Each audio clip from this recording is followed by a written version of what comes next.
네, 오늘은 당신은 그리스도인입니까? 라는 제목으로 함께 은혜를 나누고자 합니다. 지난 6월 3일은 우리나라 전국에 지방선거가 있었습니다.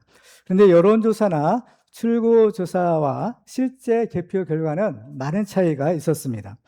그 이유를 샤이 유권자가 많아졌기 때문이다라고 합니다.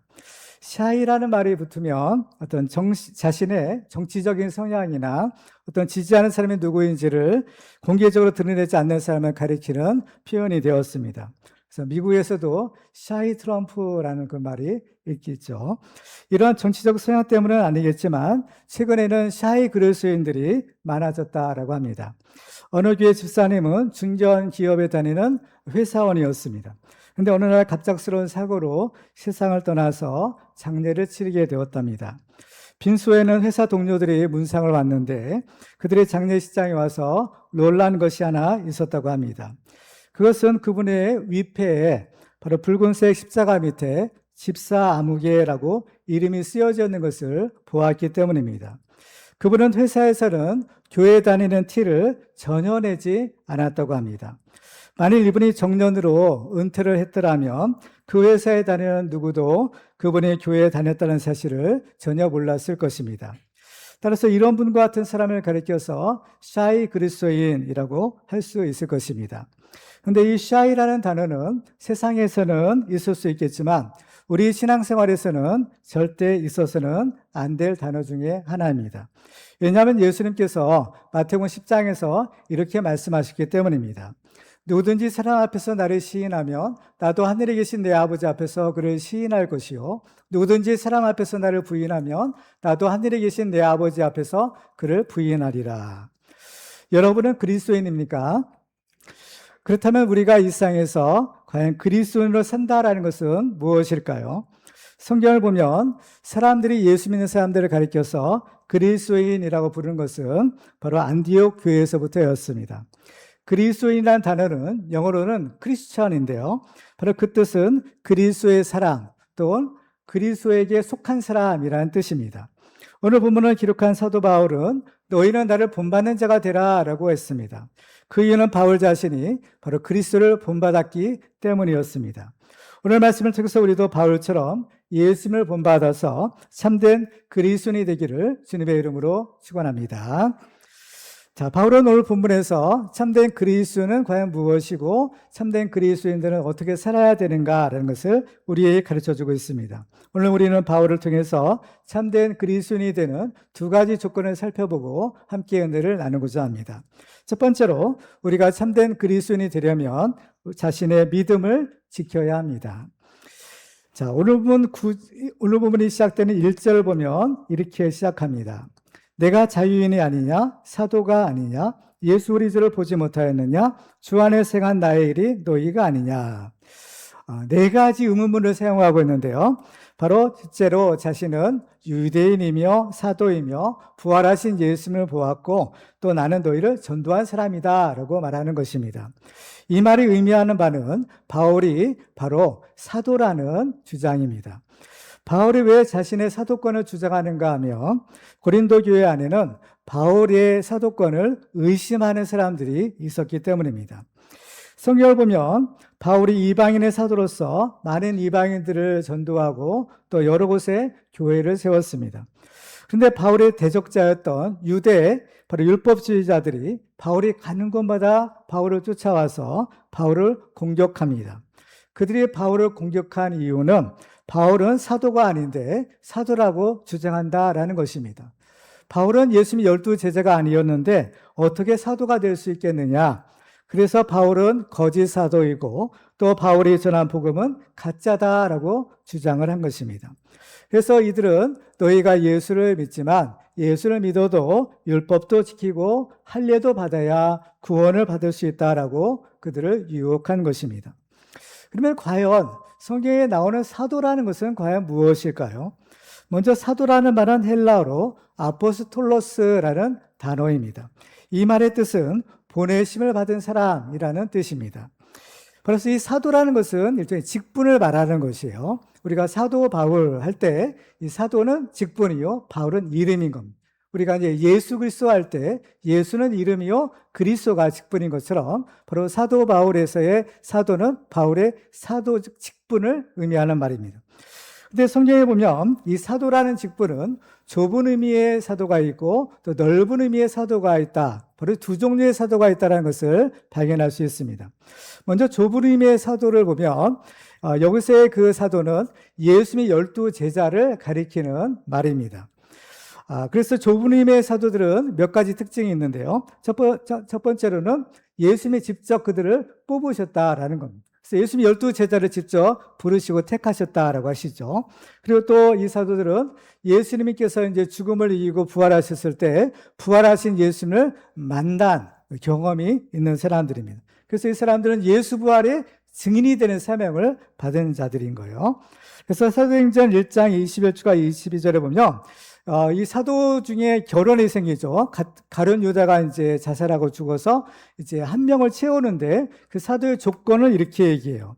이러함으로 요한의 세례로부터 우리 가운데서 올려져 가신 날까지 주 예수께서 우리 가운데 출입하실 때에 항상 우리와 함께 다니던 사람 중에 하나를 세워 우리와 더불어 예수께서 부활하심을 증언할 사람이 되게 하여 하리라. 이것이 사도의 조건이었거든요. 그리고 이 사도들을 통해서 바로 이 초대 교회의 기초가 세워지게 됩니다. 그래서 이제 이 사도들을 통해서 교회가 세워지고 또 성경이 기록되죠. 그래서 이제 우리가 이제 신앙을 고백하는 것이 사도신경을 통해서 우리 신앙을 고백했는데 사도신경이라는 것이 바로 사도들의 믿음의 요체인 거죠. 그래서 우리는 그 사도들의 신앙을 이어받아서 우리의 신앙생활을 하는 것입니다. 그래서 이제 이 좁은 의미의 사도는요, 이제 예수님의 그 12제자가 이제 죽음으로 이제 더 이상 이제 존재하지 않게 되는 그 시대에만 있었던 독특한 직분이었어요. 그런데 성경에 보면 그런 좁은 의미의 사도뿐만 아니라 넓은 의미의 사도가 또한 등장하는 것을 보게 됩니다. 여기서 이제 사도는 바로 이 성령의 감동에 의해서 교회의 파송을 받은 선지자라든지 또 선교사라든지 이런 사람들을 가르쳐 사도라고 부르는 것을 보게 돼요. 대표적인 예가 바나바를 들 수 있는데요. 사도행전 14장 14절에 보면 두 사도 바나바와 바울이 듣고라고 해서 바나바 바울을 사도라고 부르는 것을 볼 수 있는 것입니다. 이외에도 예수님의 동생이나 또 바울, 실라, 디모데 이런 분들도 넓은 의미의 사도적인 범주에 포함된다라고 볼 수 있어요. 자, 그렇다면 오늘 본문에 나오는 이 바울은 사도라고 했는데 이 바울의 사도는 좁은 의미의 사도일까요? 넓은 의미의 사도일까요? 넓은 의미의 사도인 것 같아요. 그런데 사실은 좁은 의미의 사도인 겁니다. 근데 왜 예수님 12제자도 아닌데 좁은 의미의 사도일까? 바로 바울이 좁은 의미의 사도가 될 수 있는 몇 가지 특징이 있어요. 첫 번째로는 바울은 부활하신 예수님을 보았다라는 사실인 겁니다. 오늘 본문 1절을 다시 한번 보시면 내가 자유인이 아니냐 사도가 아니냐 예수 그리스도를 보지 못하였느냐라고 합니다. 예수 그리스도를 보지 못하였느냐라는 것은 부활하신 예수를 만났다라는 거예요. 그러니까 이 바울이 활동할 때는 어때요? 예수는 이미 어때요? 부활 승천하신 다음에요. 이 세상에 계시지 않는 건데. 그럼 바울이 어떻게 예수를 만났느냐? 다메섹 도상에서 부활하신 예수를 만난 그 경험과 체험이 있었던 거죠.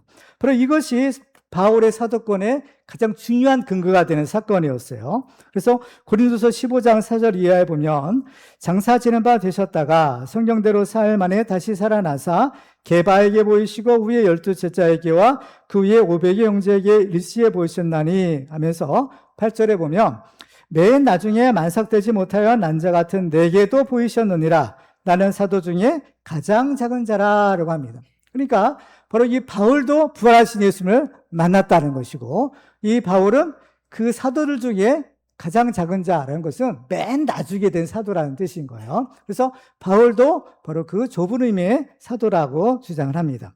그리고 또 이 바울은 예수님으로부터 직접 사명을 받은 사람이었어요. 바울이 다메섹 그 예수님을 만난 경험을 사도행전에 3군데에 걸쳐서 소개하고 있는데 사도행전 26장에 보면 15절과 16절에 바울이 예수님부터 직접 사명받은 장면을 이렇게 기록합니다. 내가 대답하되 주님 누구시니까? 주께서 이르시되 나는 내가 박해하는 예수라.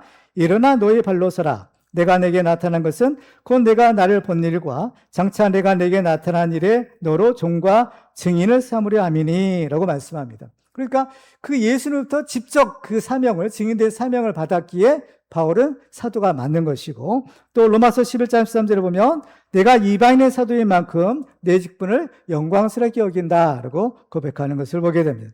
그리고 또 바울은 그 예수님의 12제자죠. 다른 사도들로부터도 바로 그 사도권을 인정받은 그러한 사람이 된 것입니다. 따라서 이러한 여러 가지 정황을 통해서 볼 때 바울은 본래 예수님의 12제자는 아니었지만 바로 아주 특별한 은혜로 바로 이방인의 사도가 되는 그러한 축복을 받았던 것입니다. 자, 그렇다면 바울이 사도인 것은 사실일까요? 아닐까요? 사실이죠. 바울이 사도가 된 것은 사실입니다. 근데 문제는 이 바울의 사도권을 인정하지 않고 비난하는 사람들이 있었다라는 겁니다. 왜냐하면 그들의 주장은 바울은 본래 예수님의 12제자가 아니지 않느냐라는 거예요. 그러면 이 사람들의 주장도 어때요? 맞아요? 틀려요? 맞죠? 바울이 예수님의 12제자가 아닌 것은 사실이잖아요. 그러면 바울이 사도인 것도 사실이고 예수님의 12제자가 아닌 것도 사실인 것입니다. 그러니까 이 두 개의 사실이 서로 맞지 않는 것처럼 보이는 거죠. 그러면 어떤 것이 과연 맞는 것일까요? 일종의 모순이고 딜레마라고 볼 수 있을 것입니다. 그런데 이것은 둘 다 사실은 사실이고 맞는 말이죠. 그죠? 맞는 말이에요. 그런데 이것이 어때요? 전체적으로 보면 어때요? 바울이 사도인 것이 맞는 겁니다. 바울은 예수님의 12제자가 아니지만, 이것은 사실이지만 또한 바울은 하나님의 특별한 은혜로 사도로 부름받은 바로 예수님의 사도가 맞다라는 사실인 겁니다. 근데 이것은 지금도 마찬가지입니다. 우리는 예수님을 믿음으로 하나님의 자녀로 거듭났습니다. 그래서 우리가 예수 그리스도 안에서 새 사람이 된 것은 사실인가요? 아닌가요? 사실이죠. 우리가 예수님의 제자, 또 예수님의 하나님의 자녀가 된 것은 사실인 것입니다. 그런데 우리의 겉모습은 과연 어떨까요?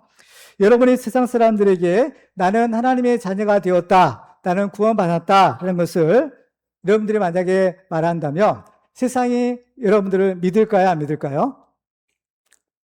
믿을 수도 있고 믿지 않을 수도 있어요. 그렇죠? 근데 그것을 증명하기는 어때요? 굉장히 사실 어렵죠. 그렇죠? 이 영적인 문제이기 때문에 이걸 어떻게 증명하겠어요? 상당히 어려운 일이 아닐 수가 없습니다. 지금도 마귀는요, 계속해서 여러분들을 공격하는 겁니다. 그렇죠?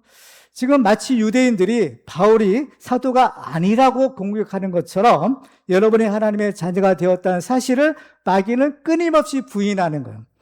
내까짓게 무슨 예수를 믿느냐? 내가 그러고도 하나님의 자녀냐? 하면서 계속해서 우리를 공격하는 거예요. 그래서 우리의 믿음을 허물어뜨리는 겁니다. 그러면 여러분은 어떻게 하십니까? 여기에서 우리 믿음이 흔들릴 수 있는 거예요. 교회에서는 예수를 믿고 구원받은 하나님의 자녀인 것 같은데 세상으로 나오면 영 자신이 없어지는 겁니다. 바로 이것이 우리가 싸워야 될 영적인 싸움인 것입니다. 우리가 이 생에 그리스도인으로 산다는 것, 신앙생활을 한다는 것은 영적인 싸움을 하는 것이라고 했어요. 근데 이 영적인 싸움에서 제일 중요한 것은 무엇인가 하면 자신의 믿음을 지키는 것입니다. 영적인 싸움에서 마귀는 우리의 믿음을 끌어내리려고 하고 우리는 어떻게 해서든지 우리의 믿음을 지키는 것, 바로 이것이 영적 싸움의 본질인 겁니다. 그래서 우리가 이 믿음을 지킨다는 것은 우리 신앙생활에서 굉장히 중요하고 어쩌면 가장 중요할 수도 있어요. 그렇죠? 여러분들은 믿음을 지키고 있나요? 믿음을 지키셔야 되는 겁니다. 바울이 여러 권의 그 편지를 쓰고 또 그 중에 13권이나 신약 성서에 들어왔어요. 근데 바울이 쓴 맨 마지막 편지가 있는데 그것이 바로 디모데 후서인 겁니다. 디모데에게 유언과 같은 편지를 마지막에 보내는데요. 그때 바울이 이런 얘기를 해요. 디모데후서 4장 7절 말씀을 같이 읽어볼까요? 시작. 나는 선한 싸움을 싸우고 나의 달려갈 길을 마치고 믿음을 지켰으니 아멘. 바울이 일평생 신앙생활을 한 것을 무엇으로 결론 내리냐면 믿음을 지켰다라는 겁니다. 선한 싸움도 싸우고 믿음의 경주도 하고, 그래서 결국에는 믿음을 지켰다라는 것이에요. 바울이 일평생 신앙생활의 결론을 믿음을 지켰다라고 말한 것을 보면, 믿음을 지킨다는 것은 너무나 중요한 것이고 또 그만큼 이것은 쉽지 않은 것이겠구나라는 것을 우리는 알 수 있는 것입니다. 성경을 보면 바울은 이 믿음을 지켰다라는 말에는 오늘 본문에 바로 바울의 사도권과 연결이 되고 있다는 것이. 바울은 유대 율법자로부터 자신의 사도권을 지키기 위해서 정말 치열한 영적 싸움을 합니다. 그러면 왜 이 바울의 사도권이 그렇게 중요한 일이었을까요? 바울이 자기의 사도권을 주장한 것은 단순히 자신의 명예나 자존심 때문은 아니었습니다. 물론 여러 가지 이유가 있겠지만 그 중에서 가장 중요한 한 가지 이유가 있는데, 그것은 바로 이 복음의 진리를 지키기 위한 것입니다. 바울은 복음을 전했는데요, 바울이 전한 복음이 무엇인가요? 바울이 전한 복음의 핵심은 이신칭이라는 말로 요약할 수 있어요. 이 말은 오직 하나님의 은혜로 믿음으로 구원을 받는다라는 것입니다. 그래서 에베소 2장 8절에 보면 이 말씀을 이렇게 말씀하죠. 같이 한번 읽어볼까요? 시작. 너희는 그 은혜에 의하여 믿음으로 말미암아 구원을 받았으니 이것은 너희에게서 난 것이 아니요 하나님의 선물이라. 아멘. 누구든지 그 예수를 믿기만 하면 구원을 받는다. 이것은 자기의 공로로, 힘으로, 자격으로 얻는 것이 아닌 오직 하나님의 은혜인데, 그 하나님의 은혜를 믿음으로 응답한 사람이 받을 수 있는 것이 구원이다라는 것입니다. 이것이 바울이 전한 복음의 핵심입니다. 그래서 이 복음에는 바로 능력이 따르는데 바로 구원의 능력이 따르는 거예요. 로마서 1장 16절에 보면 내가 복음을 부끄러워하지 아니하노니 이 복음은 모든 믿는 자에게 구원을 주시는 하나님의 능력이 됨이라 라고 합니다. 이 복음의 능력이 뭡니까? 바로 모든 예수를 믿는 사람들에게는 하나님이 다 구원해 주신다라는 거예요. 이게 복음의 능력이요, 구원의 능력인 거죠. 그런데 만일 이 복음이 변질이 된다면 그 변질된 복음을 믿는 사람은 구원을 받을 수 있을까요, 없을까요? 없는 겁니다. 그래서 이단들은 구원을 받을 수 없는 거죠. 마귀가 노리는 것이 바로 이것입니다. 마귀는 그 복음을 변질시켜서 사람들이 구원을 받지 못하도록 복음을 회방하는 것이에요. 바울의 사도권을 가장 또 집요하게 공격했던 것이 바로 유대주의자들, 율법주의자들이라고 했습니다. 이들의 정체는 누구냐? 바로 마귀에게 속한 자들이었던 거예요. 바로 이들은 바로 이 복음의 진리를 바로 왜곡시키고 훼손하는 일을 하는 겁니다. 그래서 그들은 어때요? 그 복음을 훼손하기 위해서 그 복음을 전하는 바울을 공격하는 거예요. 특별히 약점이라면 약점이라고 할 수 있는 바울의 사도권인 거죠. 무슨 약점이겠어요? 예수님의 본래 12제자가 아니었다라는 겁니다. 그렇지만은 어떻게 우리는 이 성경을 통해서 바울은 예수님의 사도라는 것을 우리는 확실하게 알고 있습니다. 그렇지만 그 당시에는 어땠을까요? 그 당시 사람들은 바로 바울을 공격하는 사람들의 말만 듣고 있고, 바울은 사도 12제자가 아닌데 하면서 바울의 사도권을 또 의심했을 수도 있는 것입니다. 바로 사람들이 바울을 의심하게 되면 바울이 전한 그 복음도 의심하게 되고, 그렇게 되면 이 바울의 복음을 믿는 사람들은 어떻게 될까요? 그 복음의 능력이 따르지 않게 되고 결국 구원이 이루지 못하게 되는 결과를 가져오는 겁니다. 따라서 바울이 자신의 사도권을 지키는 것은 바로 이 복음의 진리를 지키기 위한 영적인 전쟁이었다라는 것입니다. 만일 이 바울의 사도권이 부인된다면, 부정된다면 어떤 결과가 생길까요? 너무나 심각한 문제가 생기지 않을 수가 없습니다. 우리가 믿는 복음도 부정이 되고 우리가 믿음으로 구원을 받을 수도 없게 되는 것입니다. 바울이 쓴 편지가 13권이 신약 성서에 들어왔다고 했죠. 신약 성경 27권이니까 거의 절반입니다. 그렇다면 바울이 사도권이 부인되면 바울이 쓴 편지들죠. 그 편지들도 그 진리가 부정되는 거예요. 그렇죠? 바울은 가짜인 거예요. 가짜가 쓴 편지가 진리가 될 수 없는 거예요. 그러면 어때요? 우리가 믿고 있는 성경이 어때요? 부정되는 겁니다. 가짜인 거예요. 그렇죠? 그러면 어때요? 우리는 구원을 받을 수 없게 되는 것이죠. 따라서 바울이 자신의 사도권을 지키는 것은 곧 그의 믿음을 지키는 것이었고, 이것은 더 나아가 복음의 진리를 지키는 것이었고, 더 나아가서 바로 수많은 영혼을 구원을 지키는 것이었다라는 사실인 겁니다. 그래서 우리의 믿음을 지킨다는 것은 단순한 개인적인 차원에서만 끝나는 것이 아니라 바로 그 사람과 또 그를 통한 수많은 사람들의 이 구원이 좌우되는 엄청나게 중요한 사건인 겁니다. 따라서 마귀는 지금도 우리의 믿음을 흔들고 있는 것입니다. 당신은 그리스도인이냐? 우리는 내가 받은 구원받은 하나님의 자녀가 되었다는 사실, 바로 이 믿음을 우리가 견고히 붙잡을 필요가 있는 겁니다.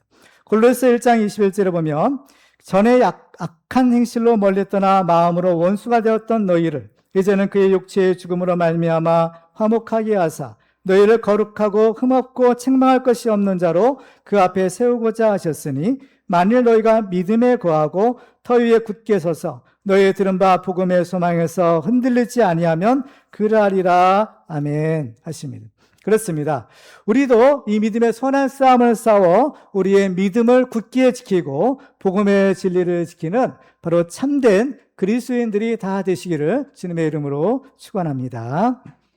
두 번째로 우리가 참된 그리스도인이 되려면 복음의 열매를 맺어야 합니다. 자, 이 바울의 사도권은 바로 바울 개인적인 차원에서 끝나는 것이 아니라 이 복음의 진리와도 같은 것이라고 했죠. 그래서 바울의 복음이, 바울의 사도권이 인정되고 또 바울이 전한 그 복음이 사실이다, 진리다라는 것이 인정이 되면 이제 무슨 일이 생기는가? 바로 복음의 능력이 나타나게 되죠. 복음의 능력은 구원의 능력이라고 했어요. 그래서 역으로 과연 바울이 사도인가 아닌가? 이것을 알려면 이제 역으로 이제 추적을 해보면 되는 겁니다. 과연 바울이 사도인가 안 사도인가? 그걸 알려면 바울이 전한 복음이 열매를 맺었는가 그렇지 않는가 이걸 보면 알 수 있는 거예요. 자, 그래서 오늘 1절을 보면 내가 자유인이 아니냐 사도가 아니냐 예수 그리스도를 보지 못하였느냐 주 안에 생한 나의 일이 너희가 아니냐. 자, 이 마지막 부분에 보면 주 안에 생한 나의 일, 그 바울이 복음을 전한 거죠. 예수 그리스도 안에서 그 복음을 전한 일이 너희가 아니냐라는 것이요. 바울이 복음을 전한 결과가 누구예요? 고린도 교회 성도들이었던 겁니다. 그렇죠? 바울이 복음을 전해서 바로 고린도 교회 성도들이 예수 믿고 구원을 받았다는 거예요. 그렇죠? 바울이 행한 일, 바울의 복음을 전한 결과가 너희다라는 거죠. 그래서 바울은 2절에서 이렇게 말합니다. 다른 사람들에게는 내가 사도가 아닐지라도 너희에게는 사도이니 나의 사도됨을 주 안에서 인친 것이 너희라라는 것이요. 그렇죠. 그러니까 바울의 사도권을 가장 확실하게 증명해 줄 수 있는 것은 누구라는 거예요? 고린도 교인들. 왜? 바울이 복음을 전해서 그들이 예수를 믿었기 때문에 바로 그들이야말로 바울의 복음이 진리요, 바울이 바로 진짜 사도라는 것을 증명하는 바로 인친 것이 너희다라고 표현을 하는 것입니다. 그렇습니다. 우리가 이제 이 예수를 믿는다라는 것은요, 바로 하나님의 성령의 역사가 함께 해야 되는 거예요. 바울은 앞부분이죠. 고린도서 3장 6절에서 이런 얘기를 합니다. 나는 심었고 아볼로는 물을 주었으되 오직 하나님께서 자라나게 하셨나니 그런즉 심는 이나 물 주는 이는 아무것도 아니로되 오직 자라나게 하시는 이는 하나님뿐이시니라 하십니다. 그렇죠? 그러니까 뭐예요? 아무리 복음을 전하고 아무리 목양을 하고 그래도 결국 그들을 자라나게 하시는 거, 그들의 믿음이 자라나게 하는 것은 누가 하시는 거예요? 하나님이 하시는 거예요. 하나님이 성령을 통해서 하시는 결과라는 거예요. 그러니까 만약에 그렇죠? 이 하나님의 역사가 따르지 않으면 어때요? 바울이 전한 복음도 헛것이 되는 겁니다. 그렇죠? 우리가 예수를 믿는 사람이다, 하나님의 자녀다 라는 우리의 정체성을 굳게 지켜야 돼요. 바로 이것이 우리의 믿음을 지키는 것인데, 그래서 우리의 믿음을 지키기 위해서는 우리의 믿음의 고백이죠. 이런 말의 고백도 물론 필요하지만 우리의 삶이 믿음으로 살아야 되는 겁니다. 왜냐하면 우리가 믿음으로 살지 않으면서 말로만 믿는다라고 할 수 없기 때문인 겁니다. 바울이 사도였지만 바울의 사도권을 주장할 수 있는 근거는 무엇이었나요? 그가 사도로서 바로 복음을 전하고 그 복음 전파에 열매가 있었기 때문입니다. 만일 고린도 교회 성도들이나 바울이 전도한 성도들이 없었더라면 어떻게 되었을까요? 바울의 사도권은 인정받지 못했을 것입니다. 예수는 마태복음 7장 21절에서 이렇게 말합니다. 나더러 주여 주여 하는 자마다 다 천국에 들어갈 것이 아니요 다만 하늘에 계신 내 아버지의 뜻대로 행하는 자라야 들어가리라 하십니다. 그러면서 예수님은 열매를 보아 그 나무를 알 수 있다라고 하십니다. 우리도 이 믿음의 열매를 맺어야 됩니다. 우리가 하나님 앞에서나 또 사람 앞에서 우리가 예수 믿는 사람이다라는 것을 인정받아야 되는데, 우리의 믿음이 인정받는 것은 내가 어느 교회에 다닌다라는 건지 또 내가 어느 신학교를 나왔다든지 이러한 졸업 증명서로 증명되는 것이 아니에요. 그것은 바로 우리의 삶 가운데 과연 믿음으로 살고 있는가, 하나님의 말씀대로 살고 있는가라는 이러한 믿음의 열매 또 성령의 열매를 통해서 증명되는 것입니다. 그럴 때 우리는요, 바로 그리스도의 향기를 발할 수 있는 것입니다. 바울은 고린도 교회에 또 한 번의 편지를 쓰는데 고린도서 2장에서 바로 이러한 말을 합니다. 항상 우리를 그리스도 안에서 이기게 하시고 우리로 말미암아 각처에서 그리스도를 아는 냄새를 나타내시는 하나님께 감사하노라. 우리는 구원받은 자들에게나 망하는 자들에게나 하나님 앞에서 그리스도의 향기니라고 합니다. 그리스도의 향기라고 말해요. 향기라는 말은 바로 구약시대에 제사 드릴 때 쓰는 표현이었어요. 레위기 17장 6절에 보면 제사장은 그 피를 회막문 여호와의 제단에 뿌리고 그 기름을 불살라 여호와께 향기로운 냄새가 되게 할 것이라 라고 했습니다.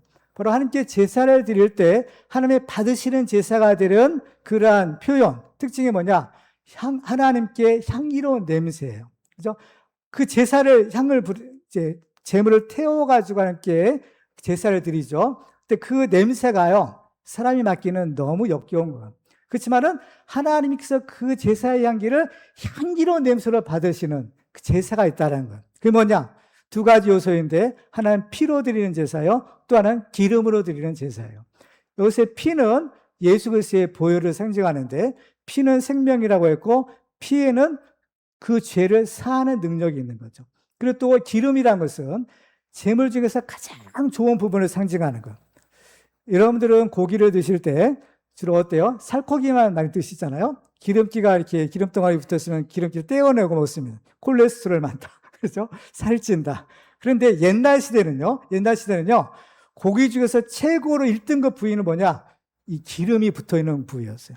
그래서 이 기름을 드린다는 것은요, 고기 중에서 최고 좋은 부위를 이렇게 드린다라는 것을 의미하는 것이었어요. 그래서 기름을 불살라 드리는 것은 최고의 좋은 것을 드리는 이런 헌신을 말하는 거예요. 그렇죠? 헌신. 그래서 이러한 제사가 하나님 받으시기 합당한 향기로운 제사가 되는 겁니다. 근데 이러한 향기로운 제사는 누가 드리시는 거예요? 예수님이 드리시는 거죠. 에베소 5장 2절 같이 읽어볼까요? 시작. 그리스도께서 너희를 사랑하신 것 같이 너희도 사랑 가운데서 행하라. 그는 우리를 위하여 자신을 버리사 향기로운 제물과 희생 제물로 하나님께 드리셨느니라. 아멘. 그렇습니다. 예수님은 자신을 제물로 하나님께 드리시죠. 성경을 보면 이 하나님께서 받으시기에 합당한 향기로운 제사를 드린 사람의 이야기를 발견하게 됩니다. 그 사람은 바로 가장 귀한 옥합을 깨트려서 그 향유를 예수님께 부어드린 마리아였어요. 마리아가 옥합을 깨트려 예수님께 부어드릴 때 향유 냄새가 온 집안에 가득했다라고 성경은 기록합니다. 그런데 그 향기는 언제 발하는 것일까요? 향유가 옥합 안에 들어있으면 밀봉되었기 때문에 아무런 냄새도 맡을 수가 없습니다. 이 향유가 냄새를 발하려면 향유를 담고 있는 옥합이 깨어져야 하는 것입니다. 예수님께서 하나님께 향기로운 제물로 제사를 드리셨다라는 것도 예수님이 그 육체가 깨어지셨기 때문입니다. 예수님이 십자가 달리셨을 때 바로 그 몸이 깨어집니다. 예수님의 머리에는 가시 면류관이 씌워졌는데 그 가시가 어때요? 그 예수님의 머리를 찌르죠. 예수님의 머리에서 피가 흘러내립니다. 예수님의 두 손과 발에는 대못이 박혀서 이제 십자가에 박히시고, 예수님의 옆구리에는 창이 뚫고 들어와 예수님의 심장을 터뜨리고 예수님의 그 몸 안에 있는 모든 물과 피가 다 쏟아지게 됩니다. 바로 이것이 하나님이 받으신 향기로운 제물이었던 겁니다.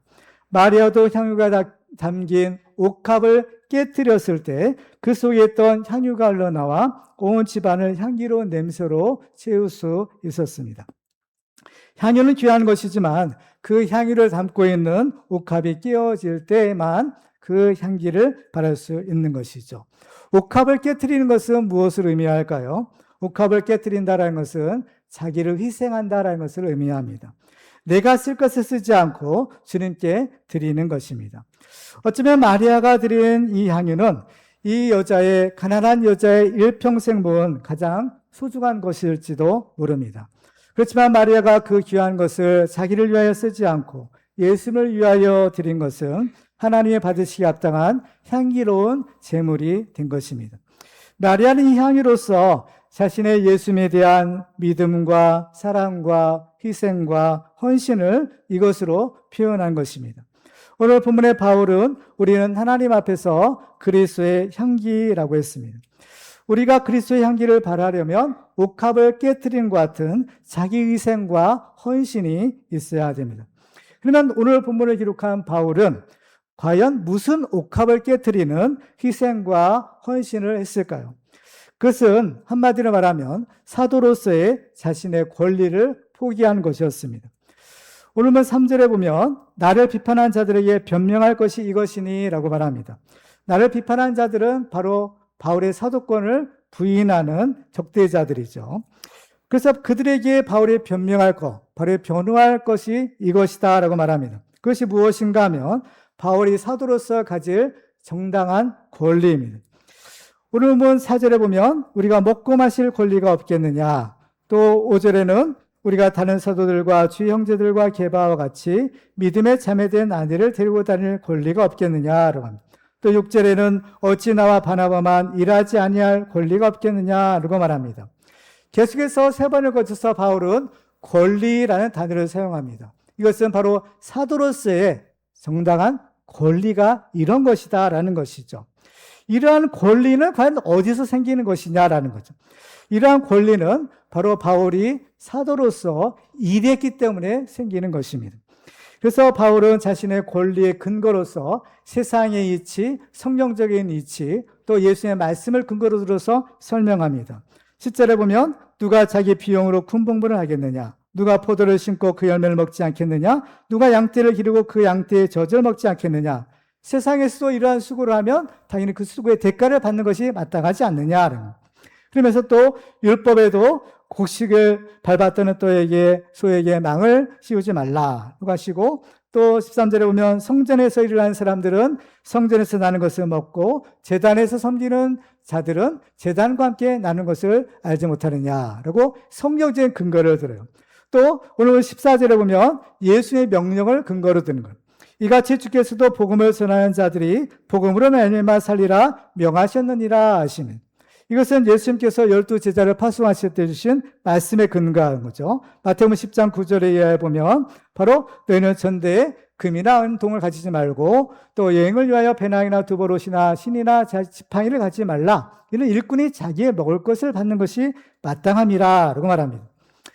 바울은 이러한 사례를 들어서 이 복음을 전하는 사역자들이 정당한 사례를 받는 것이 옳다라고 말합니다. 자, 그렇다면 지금 여기서는 바울이 이러한 근거를 들고 이러한 것은 마땅한 것이지만 중요한 것이 있어요. 그렇다면 바울은 이러한 정당하고 마땅한 권리를 사용했느냐라는 것입니다. 지금 이것이 중요한 거예요. 바울은 그렇지 않았다라는 겁니다. 왜 그랬느냐? 바로 오늘 마지막 12절에 그 해답이 있어요. 같이 한번 읽어볼까요? 시작. 다른 일들도 너에게 이러한 권리를 가졌거든 하물며 우리 일까 보자. 그러나 우리가 이 권리를 쓰지 아니하고 범사에 참는 것은 그리스도의 복음에 아무 장애가 없게 하려 함이로다. 아멘. 바로 그리스도의 복음에 장애가 없게 하기 위해서 이러한 권리를 포기했다라는 것입니다. 자, 지금 이제 바울은요, 자신의 사도권을 지켜야만 복음의 진리를 지킬 수 있다라고 했어요. 그렇다면 바울은 과연 자신의 사도권을 어떻게 증명했을까요? 바울이 그냥 나는 사도야, 난 예수님께 이런 명령 받았어, 예수님 만났어, 말로만 해서 될까요? 말로만 하면 사람들이 믿지 않습니다. 왜냐하면 말은 누구나 할 수 있는 것이고 또 거짓말도 할 수 있잖아요. 그 때문에 말로는 이게 잘 안 되는 거예요. 복음도 마찬가지입니다. 복음도 전하죠. 전하지만 왜 복음의 능력이 안 나타나요? 말로만 하기 때문인 겁니다. 삶이 뒷받침되지 않기 때문에 복음의 능력이 나타나지 않는 거예요. 그렇다면 바울은 과연 말이 아니라 무엇으로 자기의 사도권을 증명했느냐라는 거죠. 바울은 이것을 바로 자기의 사도권, 사도의 권리, 그죠? 그 권리를 포기함으로써 자신의 사도권을 증명했다라는 것입니다. 사도권을 증명해야만 바울은 복음의 진리를 지키고 그 복음의 진리를 지켜야만 수많은 사람들을 구원할 수 있었기 때문에 바로 그들은 바로 이것을 위해서, 복음을 위해서 자신의 정당하고 마땅한 권리지만 그 권리를 당연히 또 내려놓을 수 있었더라라는 것입니다. 이것이 바로 바울이 진짜 사도요, 진짜 그리스도인 것을 증명하는 증거요, 표지가 된 것입니다. 우리는 무엇으로 우리가 진짜 그리스도인이라는 것을 증명할 수 있을까요?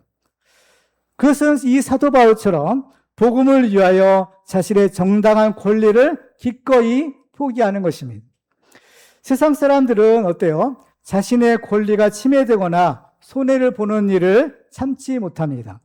그래서 심지어는 똑같은 물건을 사도 다른 사람보다 조금 비싸게 산다 싶으면 굉장히 억울해하고 또 분노하죠. 요즘에는 가격 비교 사이트가 그래서 요즘 인기인 거예요. 그죠? 작은 이익을 위해서는 어때요? 양심도 팔고 조금이라도 손해보지 않기 위해서 정직하지 못한 일도 서슴지 않고 저지르는 겁니다. 여러분은 어떻습니까?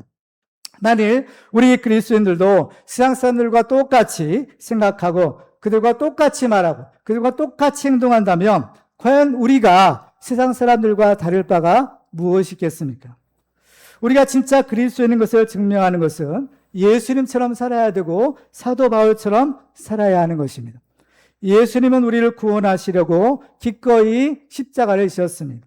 사도 바울은 복음을 위하여 자기의 정당한 권리를 포기했습니다. 예수님은 우리에게 너희는 세상의 빛이다, 세상의 소금이다 라고 말씀하십니다. 그래서 우리는 빛을 발해야 되고 짠맛을 내야 됩니다. 그런데 소금이 짠맛을 내고 빛이 그 빛을 발하기 위해서는 어때요? 자기를 태워야 되고 소금은 자기를 녹여야 되는 겁니다. 둘 다 자기 희생이 없으면 불가능한 일인 겁니다. 여러분은 그리스도인입니까? 여러분은 그리스도의 향기를 바라고 계십니까? 어느 시대나 또 어느 곳에서나 우리 그리스도인이 그리스도인으로 살려면 복음을 위하여 자기를 희생하고 손해를 보는 일이 있어야 됩니다. 바울은 이것을 자기의 자랑으로 여깁니다. 오늘 보면 15절에 보면 그러나 내가 이것을 하나도 쓰지 아니하였고 또 이 말을 쓰는 것은 내게 이같이 하여 달라는 것이 아니라 내가 차라리 죽을지언정 누구든지 내 자랑하는 것을 헛된 대로 들리지 못하게 하리라 하시며 바울은 이것을 자기의 자랑으로 여긴 것. 복음을 위해서 자기를 희생하고 자기의 권리를 포기하는 것. 이게 내 자랑이다라는 것. 왜 자랑이 있을까요? 바로 이것이 그가 하나님 앞에 갔을 때 그가 받을 상급의 근거가 되기 때문인 겁니다. 바울은 자기가 하나님으로부터 받을 그 상을 내다본 사람입니다. 디모데후서 4장 마지막 7절과 8절 같이 읽겠습니다. 시작. 나는 선한 싸움을 싸우고 나의 달려갈 길을 마치고 믿음을 지켰으니 이제 우리는 나를 위하여 의의 면류관이 예비되었으므로 주 곧 의로우신 재판장이 그날에 내게 주실 것이며 내게만 아니라 주의 나타나심을 사모하는 모든 자에게 도니라. 아멘. 그렇습니다. 우리가 예수님처럼 살고 사도 바울처럼 산다면 당신은 그리스도인입니까? 라는 그러한 질문도 물을 필요도 없고 받을 필요도 없을 것입니다. 우리에게는 모든 것을 할 수 있는 능력도 있고 또 모든 것을 누릴 수 있는 권리도 있습니다. 그렇지만 우리가 이 복음을 위하여 예수님처럼 그 능력을 내려놓고 사도 바울처럼 그 권리를 포기할 때 우리에게는 바로 이 모든 믿는 사람을 구원하는 복음의 능력이 나타날 줄 믿습니다. 그래서 우리는 바로 이 복음의 능력으로 우리의 가족을 구원하고 우리의 이웃을 구원하는 참된 그리스도인이 다 되기를 주님의 이름으로 축원합니다.